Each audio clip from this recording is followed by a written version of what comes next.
क्या आप जानते हैं कि एक युवा ने अपने संघर्षों से भारत को विश्व मंच पर पहचान दिलाई? क्या आप जानना चाहते हैं कि उन्होंने किन कठिनाइयों का सामना किया और कैसे उन्होंने सफलता की ऊंचाइयों को छुआ? क्या आप तैयार हैं एक प्रेरक यात्रा पर चलने के लिए? आइए जानते हैं स्वामी विवेकानंद की अनसुनी कहानी। स्वामी विवेकानंद का जन्म 12 जनवरी 1663 को कोलकाता के एक प्रतिष्ठित कायस्थ परिवार में हुआ था। उनका बचपन का नाम नरेंद्रनाथ दत्त था। उनके पिता विश्वनाथ दत्त कोलकाता उच्च न्यायालय में एक वकील थे और पाश्चात्य सभ्यता में विश्वास रखते थे। माता भुवनेश्वरी देवी धार्मिक विचारों वाली महिला थीं, जिन्होंने नरेंद्रनाथ के चरित्र निर्माण में महत्वपूर्ण भूमिका निभाई। बचपन से ही नरेंद्रनाथ की बुद्धि तीव्र थी और वे विभिन्न विषयों में रुचि रखते थे। उन्होंने संस्कृत, अंग्रेजी, दर्शन शास्त्र और पश्चिमी तर्कशास्त्र का अध्ययन किया। उनकी शिक्षा का उद्देश्य केवल पुस्तकीय ज्ञान तक सीमित नहीं था।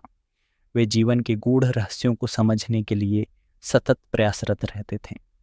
परिवार की आर्थिक स्थिति मध्यम थी, लेकिन नरेंद्रनाथ ने कभी भी संसाधनों की कमी को अपनी शिक्षा में बाधा नहीं बनने दिया। वे साधारण वस्त्र पहनते, सादा भोजन करते और अपने अध्ययन में लीन रहते थे। उनकी दिनचर्या नियमित थी, जिसमें योग, ध्यान और शारीरिक व्यायाम का विशेष स्थान था। वे अपने मित्रों के साथ विचार विमर्श करते, जिससे उनकी बौद्धिक क्षमता और विकसित होती गई। 1891 में नरेंद्रनाथ की मुलाकात रामकृष्ण परमहंस से हुई, जिन्होंने उनके जीवन की दिशा को नया मोड़ दिया। रामकृष्ण परमहंस के सान्निध्य में उन्होंने आत्म साक्षात्कार की ओर कदम बढ़ाया और समाज सेवा का मार्ग अपनाया।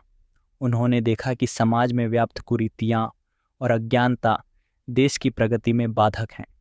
इसलिए उन्होंने शिक्षा, स्वावलंबन और आत्मविश्वास के महत्व पर जोर दिया। 1993 में शिकागो में आयोजित विश्व धर्म महासभा में उन्होंने भारत का प्रतिनिधित्व किया।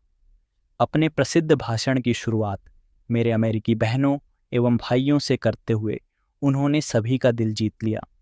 इस भाषण ने न केवल भारत की सांस्कृतिक धरोहर को विश्व पटल पर स्थापित किया, बल्कि स्वामी विवेकानंद को एक अंतर्राष्ट्रीय व्यक्तित्व के रूप में पहचान दिलाई।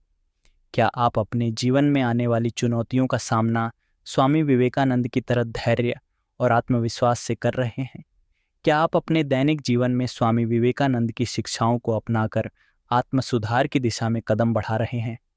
स्वामी विवेकानंद की जीवन गाथा हमें यह सिखाती है कि कठिनाइयाँ केवल अस्थायी होती हैं और सच्ची सफलता आत्मविश्वास, संघर्ष और समर्पण से प्राप्त होती है।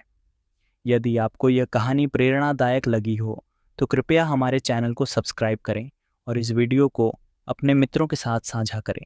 उठो, जागो और तब तक मत रुको जब तक लक्ष्य प्राप्त न हो जाए। स्वामी विवेकानंद